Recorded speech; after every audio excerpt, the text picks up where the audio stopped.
Chennai central ரயில் நிலையம் அருகில் உள்ள ரிப்பன் பில்டிங் வளாகத்தில் ஆங்கிலேயர் ஆட்சி காலத்தில் கட்டப்பட்ட விக்டோரியா அரங்கத்தை பற்றி விளக்குகிறது இந்த செய்தி தொகுப்பு.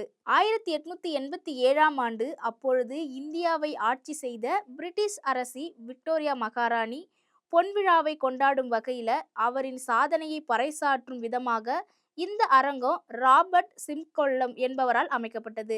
இந்த அரங்கம் அமைக்க திருவிதாங்கூர் மன்னர், மைசூர் மன்னர், புதுக்கோட்டை மன்னர், அப்போதைய சென்னை உயர்நீதிமன்றத்தின் நீதிபதி முத்துசாமி அவர்கள் உள்ளிட்ட பலரால் நிதி உதவி அளிக்கப்பட்டு இருப்பது இந்த கட்டிட வரலாற்றில் இன்னும் நினைவு கூறப்படுகிறது. பல நாடக கச்சேரிகளும் சுதந்திர வேட்கைக்கான பல கருத்தரங்கங்களும் நடைபெற்றிருப்பது குறிப்பிடத்தகுந்தது. இந்த அரங்கிற்கு சுவாமி விவேகானந்தர், தந்தை பெரியார், பாரதியார், காந்தியடிகள் உள்ளிட்ட உலகின் பல தலைவர்களும் வந்து உரையாற்றிய சிறப்பு இந்த இடத்திற்கு உண்டு. மேலும் தற்போது அறம்பழமை மாறாமல் சிங்கார சென்னை 2.0 திட்டத்தின் கீழ் ரூபாய் 32 கோடி செலவுல புனரமைக்கப்பட்டிருப்பது பொதுமக்களிடையே வரவேற்பு பெற்றுள்ளது.